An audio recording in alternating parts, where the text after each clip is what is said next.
Քար, թուղթ, մկրատ։ Որն է ուժեղ։ Ուժեղը ջուրն է։ Այն արգելքների առաջ երբեք չի կանգնում։ Միշտ գտնում է ճանապարհ շարունակելու։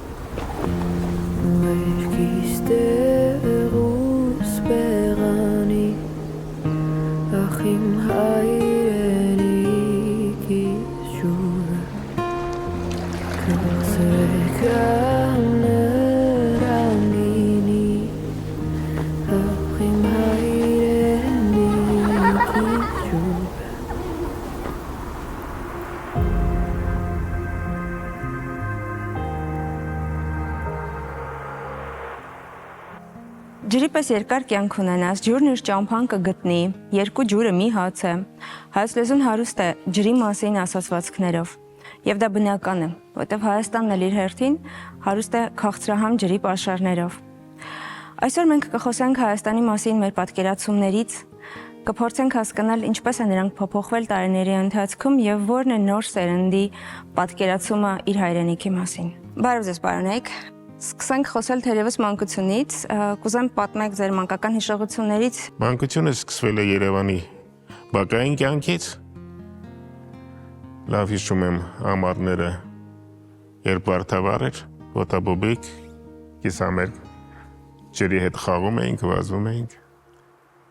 Ամռան ամիսներին բարբերաբար անցկացրել եմ արձակուրդները գյուղում, տատիկ պապիկի հետ եւ գյուղական միջավայրի Ոչխարի մայոց, աթարի հոտ, սիմվոլներ, դպրոցական տարիներ իր որոշակի հետաքրքիր հիշողություններով։ Այդ բոլոր էտապներում հայրենիքի, երկրի որոշակի ենթագիտակցական դաշտվածներ մնացել են մեջս։ Ես կուզեի, որ ինչ-որ կոնկրետ դրվագ պատմեիք մեզ մանկությունից։ Կոնկրետ դրվագ։ Վանեցի պապս մատաղ էր խոսք տվել, ինչ-որ բառիթով, 7-8 տարեկան էի, գնացինք Գեղարդ, հետո Գառնուտաճար, եւ այդ պահից մոտ Գառնուձորը, Գառնուտաճարը առաջի սիմվոլներից մեկն է, երբ որ աչքերս փակում եմ կամ օտարության մեջ լինելով Հայաստան եմ ուզում նշեմ, Գառնուտաճարը, Գառնուձորը։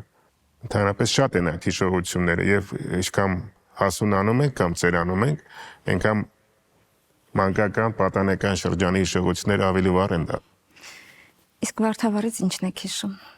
Վարդավառից հիշում եմ ջրի առատությունը, ջրով մաքրվելը, իրար ջրելը։ Այսօր մի քիչ ավելի նոր սերունդը խրախճանքի է վերածվել։ Մեր ժամանակ դա գեղեցիկ համեստ սիմվոլ էր եւ առատ ջուր գտնելն էլ ջրի մեքենա, որը կարող էր մեզ։ Մենք շատ էինք վազում հանրահայտ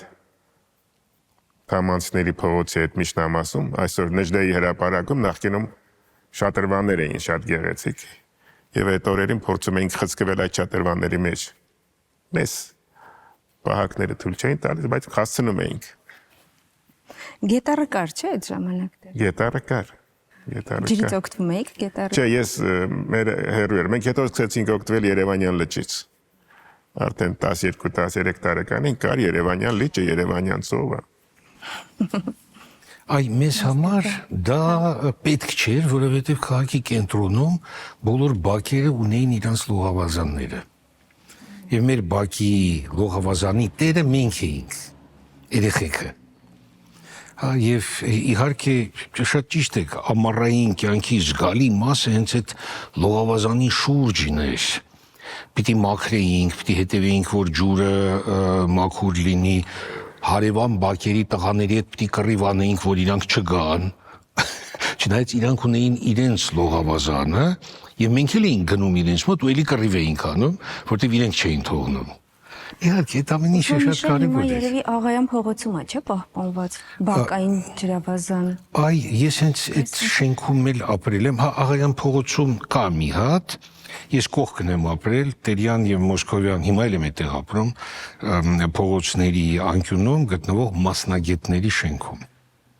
Այո, Հանրապետության փողոցում էլ կա բակային ջրավազան։ Բոլոր տեղերում կային, մեր մանկության ժամանակ։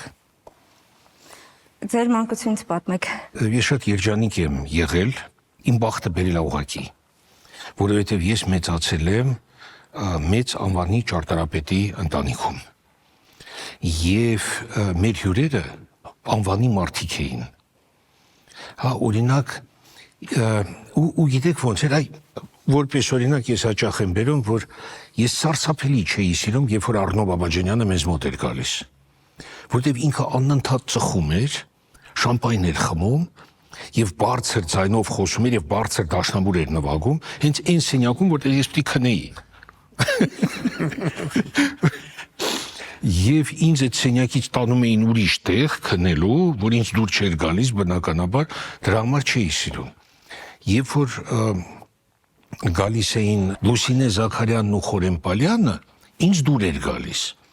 որտեղ իրանք նստում էին խոհանոցում, թեյ էին խմում պապիկիս հետ, ահագին զրուցում էին։ Մեղմ զրույցներ։ Հա։ Ու ես հիշում եմ Խորեն Պալյանին նվագելիս, բայց ես չեմ հիշում Լուսինեն, որ երգի մեր տանը։ Պալյանը շատ լավ էր երգում։ Հա, ես ուղղակի տան մասին եմ, հա, այդ բնակարանի ներսում եմ ասում։ Հետո ամեն շաբաթ պապիկս ձեռքս վերցնում էր ու ձեռքիցս բռնում էր ու մենք գնում էինք։ Մեկ գնում էինք Սարյանի մոտ, մեկ գնում էինք Մատենադարան, մեկ Երևանի պատմության թանգարան, բնական է այդ թանգարաններում տնօրենները իրան դիմավորում էին, ես շատ էի ձանձրանում, բայց դա նշանակություն չունի, հա, ես իմ բախտը բերել է ուղղակի։ Հա, եթե ես չծնվեի անվանի ճարտարապետի ընտանիքում, ես հիմա չէի կարող գնահատել դա։ Բայց իհարկե եղել է եւ բակային կյանք, եւ այդ ջրային խաղերը ամառները, եւ երբ որ մութն ընկնում էր պահկվոցին, անպայման։ Իսկ փաստացի ձեր հատվածում Վարդավառը անցնում էր Կարապի լճում։ Չէ, հենց մեր բակի Բակում էլ էր լինում։ Հա, մենք բակի այդ մեր ջրավազանում, ուրեմն ջրավազանի շուրջը կազմակերպում էինք Նեպտունի խաղեր երեխեքով, հա։ Նեպտունի խաղերը վերացել են։ Հա, ինչ որ բաներ էինք հագնում, մորուքներ էինք կպցնում, հետո հերթով իրար գցում էինք ջուրը։ Դուք ունեցել եք Նեպտունի խաղեր։ Ես չգիտեմ դա ինչ։ Չէ։ Իսկ Բայց ձեր կարող շատ խաղերի մանկությունը անուն տամ, որ դուք չգիտեք։ որտեղ է անցել ձեր մանկությունը ու ինչ որ դրվագային բաներ եմ ուզում հիշել։ Քաղաք Երևանում, Էրեբունի փողոցի վրա, ամենասիմվոլիկ փողոցը իմ կարծիքով Երևանի, որովհետև այդտեղից սկիզբ առել Երևանը։ Բասեյներ չունեինք, քանի որ մեր բակերը 2000-ականներին վերածվել էին ավտոտնակների, մենք ավտոտնակների արանքում էինք խաղում ու մեզ ջուր տվողը Վարդավառի տոնի ժամանակ կամ առաջի հարգի հարևաններն էին, որոնք հասանելի էին ապահովում ջուրը կամ ավտոլվացման կետերում խողովակով ինչ որ մեկը մեզ ջուր էր տալիս, դրա հետ ասոցացվում մեր բակի հին նկարն է, որ ես նայում եմ, պապիկս որ ունեցել է, մենք պապական այդ բակում ենք ապրել Էրեբունի 24 շենքի, շատ եղել են ցայտ աղբյուրներ, եղել են տաղավարներ, բայց 90-ականներին դրանք վերածվել են ավտոտնակների ամբողջովին։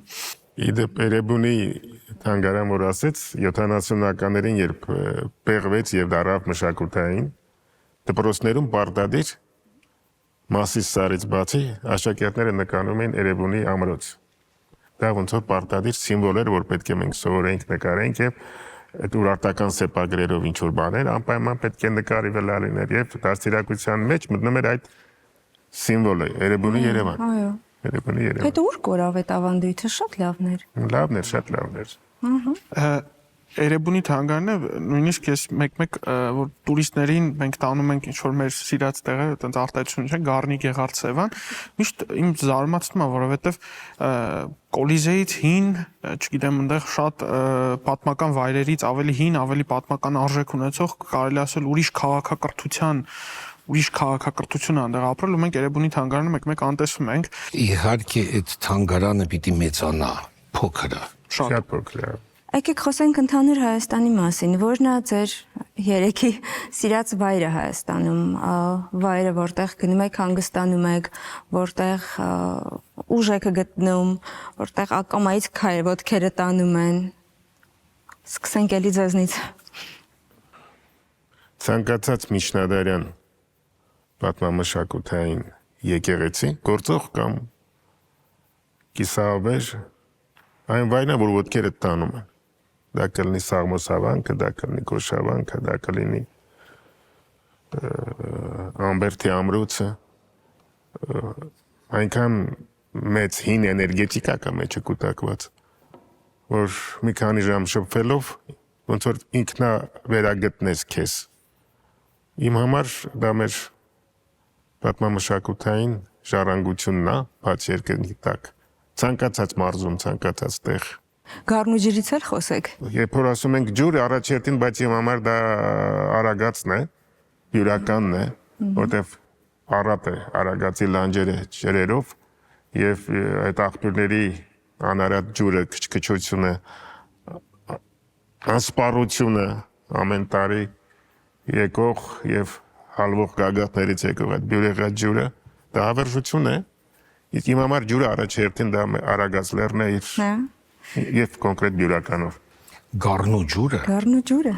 անմիջական կապ ունի Էրեբունիի հետ։ Էլ չէ։ Ну, էլ հա։ Ասեմ ինչի։ Ուրեմն տեսեք, երբ որ Արգիշտի երկրորդը եկավ ու նենց հայտարարեց, չէ, Խալդի Աստծո մեծությամբ ես Արգիշտի Մենուայի որդի եւ այլն, այն ինչ որ դպրոցներում սովորում են, ասեցին օքեյ, բայց ջուր չկար։ Դու չես կարող քաղաք կառուցել մի տեղ, որտեղ չկա ջուր։ Ջուրը քաղաքի համար անհրաժեշտություն է։ Բայց ստիպված էին արդեն, էլ նահանջելու տեղ չկար, Գառնիի մոտից ջուրը բերեցին, հասցրեցին մինչև Էրեբունի։ Եվ տեսեք, Գառնիից մինչև Երևան ճանապարհին ջուր արմատով մի քանի գյուղ կա։ Ջրվեժ, Ձորաղբյուր, ջրառատ, որովհետև անցնում էր ջրի այդ ջրատարը հենց այդ տեղերով։ Եվ ի վերջո ստեղծվեց այն Վարդանանքի թոխմախ լիճը, որը ձեռքերով աստեղ, դա ձեռակերտ է։ Դա բնական լիճ չի։ Հա, այսինքն այդ ջրի հետ կապը կա, գալիս հասնում են մինչև Էրեբունի եւ այդ լիճը ստեղծվել է Էրեբունի ժողովրդին ջուր մատակարարելու։ Ջրատար, ջրանցք անտիկ ժամանակներից կենսական է եղել կյանքի, հասարակության, ժողովրդի համար, դե առանց դրա գոյության հնարավոր չի։ Ձեզնից որևէ մեկը եղել է Սիսիանի ջրանցքի մոտ։ Սպանդերանի ջրանցքը Սիսիանում գտնվող։ Ես եղել եմ նորից իմ բախտի հարցն է այստեղ, որովհետև ուսանողական տարիներին ես մի ամառ աշխատել եմ Արփա Սևան այդ ջրատարի վրա։ Այսինքն ես աշխատել եմ թունելներում եւ այդ ժամանակ նաեւ մենք գնում էինք դեպի այդ Սպանդարանի ջրանցքը եւ այդ կողմերը։ Եվ եթե խոսում ենք ուժի կենտրոնի համար, ինձ համար դա հենց Եղեգիս գետի հունն է, Եղիգնաձորի շրջանում, որտեղ որ ես աշխատել եմ եւ որտեղ ես մեծ սիրով մինչեւ հիմա գնում եմ եւ հանգստանում եմ այդտեղ, իսկապես հանգստանում եմ։ Զորաց տաճարի մոտ, հա, այնտեղ Արատեսն է, հենց ոչ հեռու։ Սմբատաբերդը հեռու է։ Սմբատաբերդը մոտիկ չի, բայց Սմբատաբերդն ու Սպիտակավորը նույնպես ինձ համար այդ ամբողջ կոմպլեքսի մեջ մտնում են։ Չնայած այնտեղ բավականին դժվար ճանապարհ է։ Հա, բայց մտնում են անշուշտ, դրանք մի մասն են կազմում եւ Թանահատ վանքը եւ այլն։ Դուք եղել եք։ Չէ, բախտ չի վիճակվել, չէ, բազմից եղել եմ Սիսիանում, միշտ ասել են գնանք այս կողմ, գնանք այն կողմ, բայց միշտ ձմեռն եմ եղել Սիսիանում ու միշտ դժվարություն ա եղել ճանապարհների ցրտի, քանի որ ջրից ենք խոսում։ Ստեփանավանի շրջանի Կատնախբյուր գյուղ կա, որտեղ ծնվել են պապիկի պապիկը։ Կատնախբյուր գյուղում կա մատուռի տակից դուրս է գալիս հանքային ջուր։ Կատնախբյուրի հանքային ջուրը։ Դա երևի երկրորդ տեղն է, որտեղ ես ուժ եմ ստանում։ Կատնախբյուր գյուղում կա հանքային ջուր ու այդ հանքային ջուրը շատ սպეციფიկ բնավորություն ունի։ Այնտեղ փորձել են կառուցեն գործարաններ, փորձել են ջուրը շշալցնեն, աղբյուրը սկսում է ցամաքել։ Երբ շինարարական աշխատանքները դադարեցնում են, մարդկանց մտքերը մաքրվում են այնտեղից, աղբյուրը սկսում է նորից բխել։ Ու դրա համար հիմա գյուղի ժողովուրդը ոչ մի ձևով չի թողում գյուղի այդ հրաշքը ինչ որ կերպ ջրի վիշապ չպետք է լինի։ Հա, ջուրը նեղանում է, հա, շատ հետաքրքիր սպეციფიկ, Բայց ինչ որ բուժիչ հատկություններ ունի, բուժիչ հատկություններ ունի, ես որպես բժիշկ ասեմ, բոլոր ջրերը բուժիչ հատկություն ունեն։ Դեպ Սպանդարյանի ջրամբարը ինչքան ես հիշում եմ մակերեսով ամենամեծն է Հայաստանում։ Հա, ես տեղյակ Մենք ջրամբարներ շատ ունենք։ Ջրամբարը ինքը կառուցվելուց հետո դարավ ոնց որ տարածաշրջանի ծովը։ Քանի որ մենք ծով չունենք, բայց յուրաքանչյուր հայի աչքերում ծովի կարոտ կա, այդ ջրամբարը այդ կարոտը որոշակի տարածաշրջանում փարատեց, ինքը շատ ունիկալ երևույթ դարձավ, ոչ միայն հների վերանորոգումը, որ է կենսական, այլ նաև նորեր կառուցելու այդ արժեքը, որ մենք ունենք, կենսունակ ջրի գնահատելու, պահպանելու համար։ Բայց ջրամբարները վերակառուցելը շատ կարևոր է հիմա, որտեղ իրանք սովետի ժամանակ են ոնց որ սովետական տարիներին կառուցվել։ Կորուստը շատ մեծ է լինում, էֆեկտը կորում է։ Նույն Սպանդարյանի ջրամբարում 70%-ի է հասնում ջրի կորուստը, իսկ դա ահռելի թիվ է։ Կա նաև բնական ջրի կորուստ։ Մենք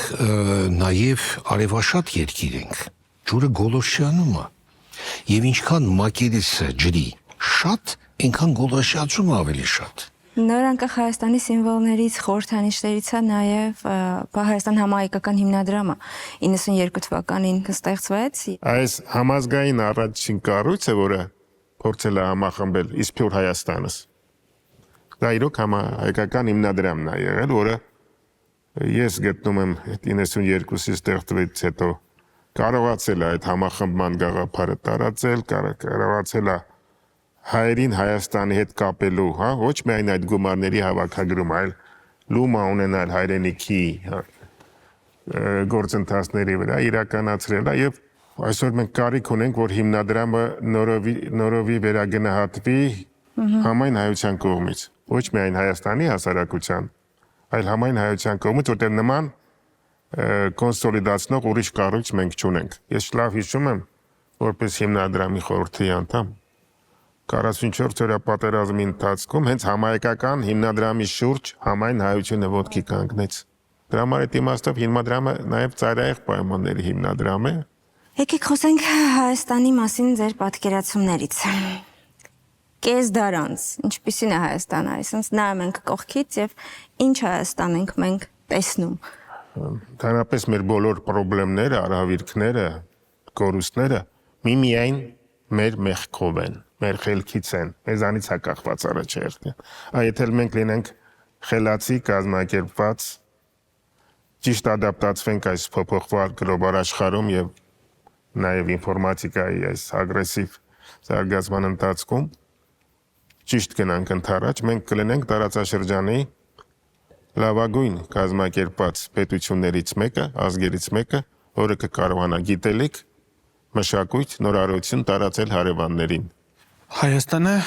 50 տարի հետո պատկերացնում եմ տեսնել կամ հույս ունեմ կլինի տեխնոկրատ Հայաստան։ Ես պատկերացնում եմ Հայաստանը, չեմ ասում նոր սիլիկոնային հովիտ, ավելի ուժեղ մի ինչ-որ բան։ Ես պատկերացնում եմ, որ քայլես Երևանով, Երևանը չլինի միակ տեղը, որտեղ դու կարողանաս ապրել Հայաստանում, օգտվելով տեխնոլոգիական եւ կյանքի բոլոր բարիքներից։ Ինձ համար շատ կարևոր է ինտեգրացիայի գաղափարը, աշխարհի մաս լինելու գաղափարը։ Մենք մի տեսակ կարծում ենք, որ մեզանից բացի էլ ոչ ոք չկա, ու ամենակարևորը մենք ենք, ու այսպես Բուդդայի պես մեր պորտերին նայելով այսպես կարող ենք կյանք անցկացնել, չենք կարող։ Մեզ անհրաժեշտ է ինտեգրացիա եւ բիզնեսի տեսակետից, եւ գիտության տեսակետից, եւ ես չգիտեմ արվեստի տեսակետից եւ սպորտի։ Հա, թե ինչպես ենք մենք անցնելու այդ ինտեգրացիոն ճանապարհը, ինչպես ենք մենք կարողանալու դուրս բերել մեզ աշխարհաքաղաքական փակուղուց, ինչպես ենք մենք կարողանալու փոխել մեր հոգեբանությունը, որ մենք այլևս չմտածենք, որ գիտեք ձախից թշնամի, աջից թշնամի, ես այսպես անկյանը կանգնած եմ, ուրեմն պետք է պաշտպանվեմ։ Այ ինչ որ փոփոխության անհրաժեշտություն կա։ Եվ ամեն անգամ պետք է թիրախավորել ծրագրեր, որոնք իրոք տարածաշրջանի մեր մարզային կյանքի, սոցիալական, առողջապահական, կենսապահովման համար էական են, ինչպես Ստամբայանի ջրանցքը, եւ համայնքական հիմնադրամի հովանու ներքո այսօր էլ նույն տրամադրությամբ պետք է մեր քարոզարշավը կազմակերպենք։ Հարցը այն չէ, թե ինչքան գումար է հավաքում, հարցն այն է, որ Սփյուռքի բոլոր համայնքներից պետք է լինի ներգրավվածություն։